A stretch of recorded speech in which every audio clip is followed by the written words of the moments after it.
Sa video natin ngayon mga boss, mag-open nga pala tayo ng bail o yung bolto na tinatawag, yung ukay bail. Okay mga bossing, ito po ay factory sealed po yung ating bubuksan mga bossing. So ito pong ating bubuksan ay pure mintis po ito mga boss. Ayan, so dito nawakat na natin yung yung tali ng bulto. Ayan siya mga boss. So pure mintis po natin mga binubuksan natin ngayon. Ayan, so nakakuha tayo dyan agad ng Jordan, Air Jordan. Ayan, so dito iniiwalay natin mga bossing yung mga ganda na hindi siya branded pero magaganda siya, mga mukhang bago pa. So pwede natin mabenta yan ng 50, 60, 70 or 80 pesos.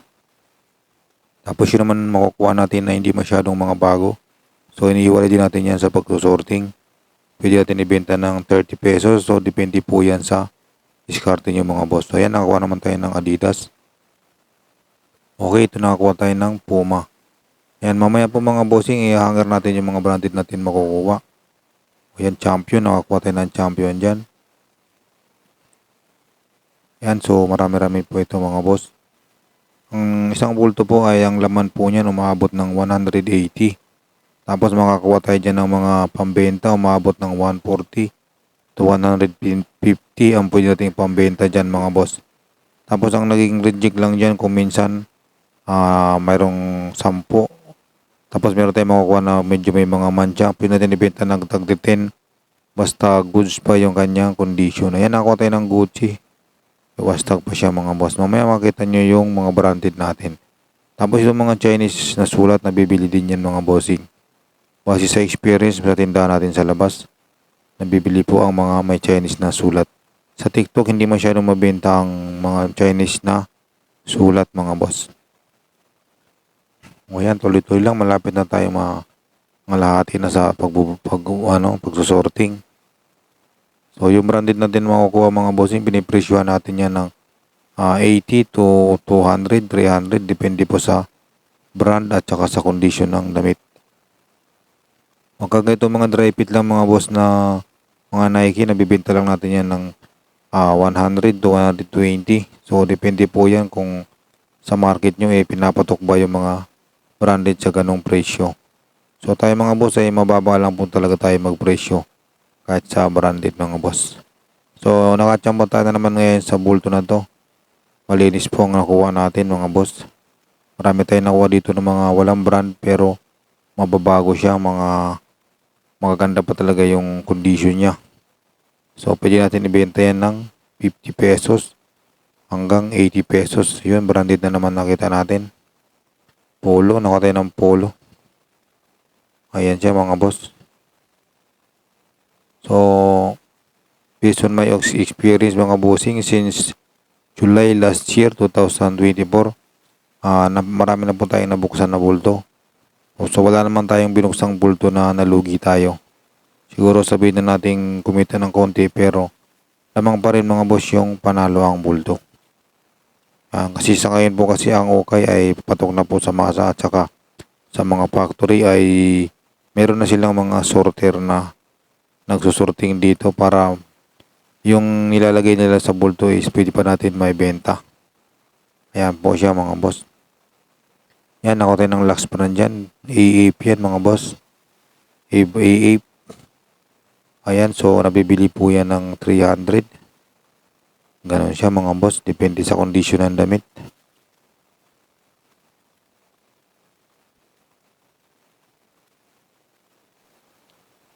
So yung pong nakukuha natin mga branded mga bossing, minsan po nilalaban natin yan kung meron siyang mga stain or meron siyang namumuti-muti, nilalaban natin yan. Ngayon kapag talagang malilinis naman siya, konti lang yung mga niya, medyo mga mancha-mancha niya, nakukuha po yan sa steam. So, meron po tayong steamer na ginagamit dyan mga boss para yung damit ay umunat siya. Pag once kasi na binenta mo siya na lukot-lukot, medyo mababa po ang hindi siya maganda tignan mga bossing. Pag once na naunat na yan, na po yan, yung maganda na siya tignan para siyang hindi okay na. Tapos nawawala po yung mga puti-puti na parang mga lialikabok dahil meron po tayong steamer, meron pong tubig na kasama yan mga boss. Yun naman po mga budget meal natin na tinatawag yung mga 30 pesos. Pinaplat lang po natin ng maayos yan. After mga ilang araw din, nagiging flat na din po yan kung ipa-flat mo siya ng paglalagay.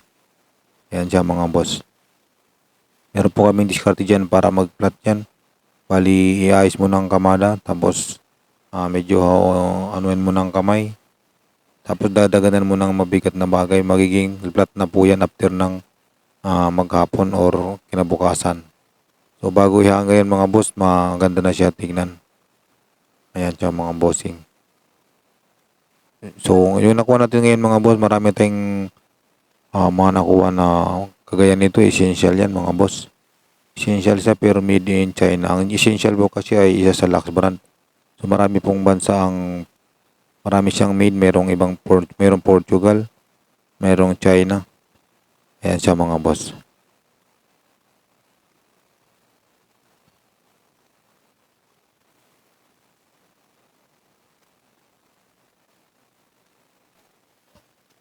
Okay mga bossing, ito na po after natin na ma-sorting. Ito na po yung mga nakuha natin na pwede natin ibenta ng tig 50 pesos, 60, 70 or 80 pesos. Yan po, hindi po yan mga branded pero magaganda po yung condition yan. Tapos mukha pa siyang mga bagong-bago mga bossing. Ayan, so depende po sa tsura kaya natin pinipresyuhan yan. 50 hanggang 80, kaya pa yan hanggang 100, depende kung bago pa tignan. Ayan, so yung ating 50 pesos pataas ay nakakuha po tayo dyan ng 45 pieces mga boss. Ayan, 45 pieces yan. Yung 50 natin, ang lowest 50 dito mga boss. Lowest 50 ang price natin dito sa itong kamada na to. So ang bilang po yan ay 45 pieces. Ayan, 45 pieces po yan. Tapos ito naman kabila. Ito po ay ano po yan? 77 pieces naman yan. Yung ating mga tinatawag na budget meal. Yung pwede din ibenta ng 30 pesos. Ngayon ito naman yung mga nakuha nating branded. Nasa 29 pieces naman yan. Ayan. So meron tayong Adi. Ayan.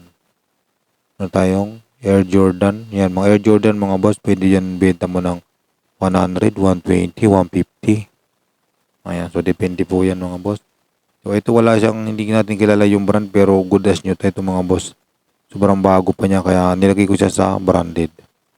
So ito yung dry fit lang ang tela, yung cotton siya na na medyo manipis.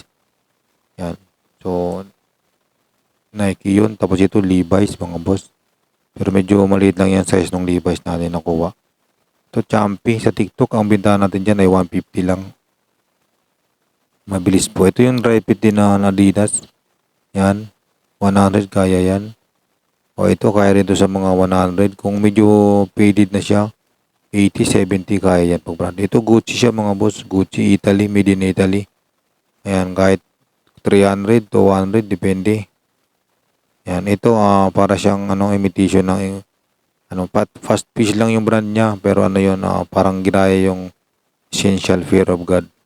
Ayan, champion uli yan. Maganda pa yung kulay niyan. Sa 150, mabilis yan sa TikTok mga boss. O yan, Puma. So yung Puma ay lang yan. Pwede natin benta ng 80 pesos. Ito, tunlayo ng brand nito. Pero embroidered yung sulat niyan. Tsaka itim na itim pa yan. Ito, Fila mga boss. O next natin. Ayan, dalawang check. Okay, next natin mga boss ay another check ulit or Nike. So, plancha na lang po, steam na lang katapat nito. Ito yung nakuha natin na medyo lax brand mga boss. Ayan AAP yan mga boss. So, 250 hanggang 300 kaya yan, mabenta yan. Kasi sa experience. Boy London mga boss, 150 mabilis yan. Pag sa TikTok. Pero sa labas yan, binibenta ko lang ng 120. Sa pwesto namin sa labas. Ayan, meron tayong physical store mga boss every Sunday. Ayan, Polo Sport. Plain lang siya, minimalist lang siya. Pero good condition. Yan, Adi mga boss.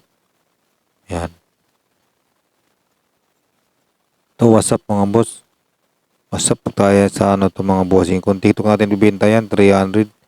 Kaya yan, sagad ng 300 yan mga boss. Another Nike.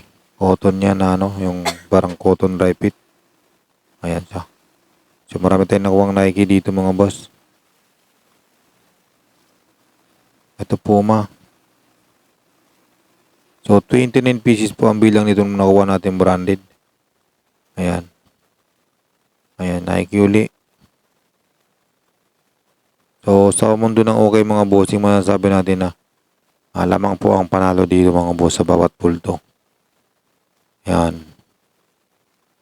Ito, WhatsApp House mga boss. So, branded din yan. Medyo mataas ang presyo nito mga ganito. Ito, essential siya. Nasabi ko kanina, made in China. Ayan siya mga boss. Embroidered yung logo sa likod.